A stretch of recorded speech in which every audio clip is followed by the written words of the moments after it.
It's important that a new manager meet with their staff as a group as soon as possible. In this episode, we'll discuss why and what to cover.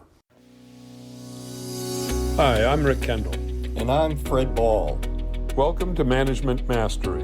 The purpose of these podcasts is to share what each of us has learned about good and bad management during our 20 years of experience both as managers and executive coaches. During that time, we have coached managers at every level in companies from Fortune 100 to brand new startups in all major businesses, including nonprofits, government, and education. So whether you're just starting in your first management position or are an experienced manager looking to strengthen your management skills, we know our podcast will be valuable for you. The first meeting can occur before or after you've begun having one-on-one meetings with your staff.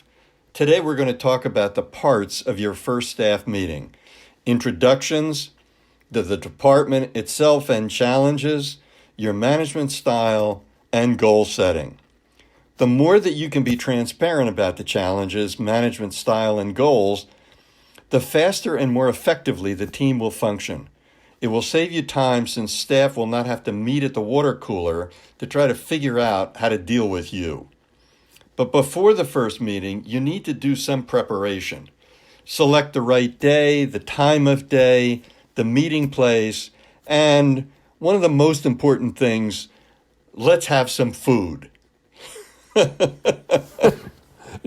Oh God, don't forget the food. We'll deal with the first meeting where you don't know your team. If you have been promoted from within, you may want to make a few adjustments as appropriate. Yeah, Fred, I think when we're talking about right day and time of day, it's probably important. We recommend that you hold a meeting either first thing in the morning, definitely not on a Friday afternoon. When your staff is going to be paying attention and not distracted with other things. And along those lines, also schedule it far enough in advance that your people won't have scheduling conflicts and you can get all the staff together at once. Probably the most important part of the first meeting is introducing yourself to the group and having them introduce themselves to you. And if some of them are new to each other in the group, you want to encourage them to give a brief sort of business resume. How did they come to be in the company, what they do there, but also tell a little bit about yourself in terms of your family, your hobbies, your interests. I would usually talk about my kids and what they would do. So this gets them into the mood of talking a little bit about themselves. Keep it to about 2.5 minutes, and most likely everyone will follow your lead on that. Then, after you've given everyone an opportunity to introduce themselves, tell as much as they're willing to tell, we want to move on to the department itself. And here, you want to give the staff an opportunity, a chance to tell you their views about the department and its functions. You want to encourage staff to open up about this and say, how is the department seen? How is it seen by the larger company and by clients? And for some, you may have to define, you may have to say, who are our clients? And let staff bring out the fact that it's this set of clients for one part of your department and it's another set for others. But the fact is that all of us have clients and we have to deal with them. Then you want to give them an opportunity to talk about what the department has done and is doing that's really well. And hopefully they will bring out some recent accomplishments. But if not, ask them to bring them out. And one of the things that you may be able to do is to have one or two accomplishments that you're aware of, perhaps from talking to your boss, that if someone else doesn't bring them out, you can add them in. And then you want to also say to the staff, tell me about the areas where we can improve, and let people open up about that. And you want to have them say not only how can we improve, but you want to give them an opportunity to tell you what suggestions do they have for improving. And those actions may take resource needed, it may be a new direction, or it may be something else. And then you want to also talk about the challenges going forward. What do you see as the challenges going forward, and let people talk about that. What will our clients need, for example, in 6 months or a year or 2 years? And if you have any suggestions as to how we need to be organized in order to meet them, you also want to let folks know that in your conversations with the boss felt that there were some challenges ahead as well, and you want to let them know what those challenges are. Yeah, that's so important, I think, Fred, that at this first meeting with the staff, to create an atmosphere where people feel free to speak both positively and negatively about what's going on around them. Initially, everybody is a little skittish around the new manager. What can we say? What's acceptable? What's not? And by asking about and inviting discussion on the challenges, both the positive accomplishments and the things that maybe aren't going so well, that sets the tone for a much freer communication between you and your staff. And that kind of leads us to management style. And this is the place where you're going to really communicate, hopefully effectively, to your new staff what your style is and how you manage. And what we'd like to talk a little bit about is what it should be. And there are a number of aspects of management style. I mean, the first one is to communicate the importance of working as a team. And that involves that you encourage an open communication style, that you intend to be frank and open with your staff, to talk about when there's a problem. You want to know about it right away. And if you see a problem, they can expect you to tell them about it right away. And that's important because if you don't know about a problem, you can't deal with it. And if people feel that they'll get in trouble by bringing problems to you, they're not going to tell you. And by establishing that position of open communication and back and forth with your staff, and that all things are acceptable as long as they're done with respect and sensitivity to the other person, that you want to know. Rick, you know that there's always going to be somebody out there who's going to look at you and say, how do I know if I do that you won't kill me?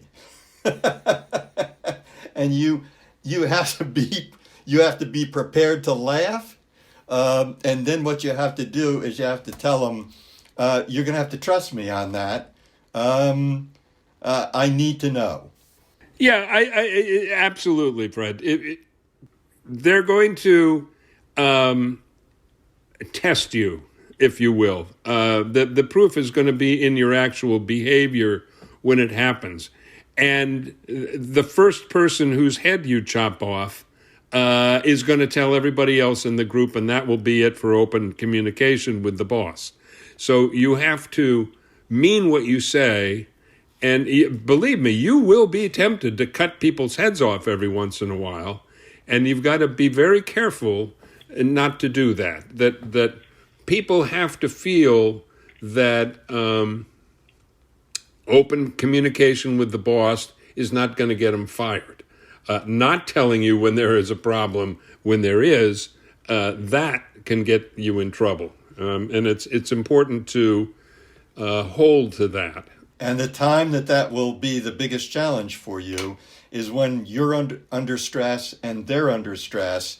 And there, if you want to continue to build teamwork, you're going to have to always be able to be in control of your own feelings and not let anything happen that will make it very difficult to continue with open communication. You're absolutely right. And as you said, every once in a while, we're all human. We all screw up. We let our emotions carry us away.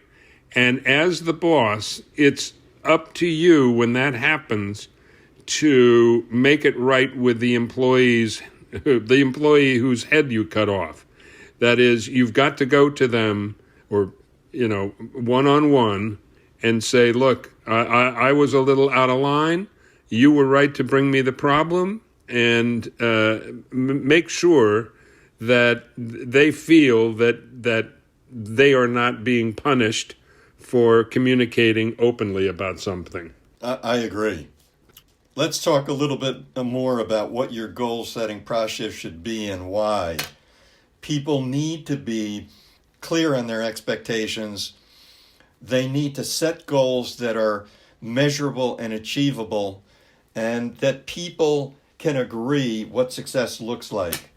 So typically what happens is that you should mutually agree with each person on your team on 2 or 3 clear, specific, measurable goals with time frames and evaluation criteria. The reason for the 2 to 3 is that you can't, these are in addition to the person's job description, so you can't have too many things or they'll be carried off in different directions. So you want to keep it to a manageable number. In some cases, if it's a large enough goal, you may just have 1. But the biggest thing is that it needs to be measurable in some way so that people can agree on what success might look like. Then you want to provide updates at scheduled goal update meetings, which should start and end on time, and people have an opportunity to say what it is that they're working on, how they're progressing toward accomplishing it. And you want to make sure that when you go around the table and give people a minute or 2 to give an explanation of what they're doing, that no one leaves those meetings without everyone knowing the responsibility for the next meeting, so that we're geared toward goal achievement at the end of the year. I totally agree. And there's another part of that, which is sometimes the assignment, the goal, is possibly unachievable or extremely difficult. And I think without letting people off the hook, you've got to show an openness to discussing whether the goal is achievable or not. I mean, you don't have to say that up front, but you need to communicate that if somebody thinks there is a problem and they're not going to be able to achieve the goal in the time frame, that they should feel free to discuss that with you and that you're open to modifying the assignment so that it is achievable. Absolutely. In summary, we've been talking about having your first meeting with your staff. We spoke about introductions and the opportunity to get to know one another a little bit. We talked about the department and its challenges going forward, and your management style and goal setting. We've been talking about this first meeting with your staff. A meeting like this should occur a few times a year, a minimum of once a year, but frankly, twice a year is better. Future meetings will give you an opportunity to talk about team successes, challenges, maybe some funny things that have happened along the way, and any changes that you might see ahead. We hope you have found this podcast useful and will come back again for more management mastery. If you have comments or questions about this or any of our episodes, or would like to find out more about our other services, including one-on-one coaching and group seminars for managers, visit our website at careercoachclass.com for information on our courses, as well as links to our LinkedIn and YouTube channels. Thanks for listening.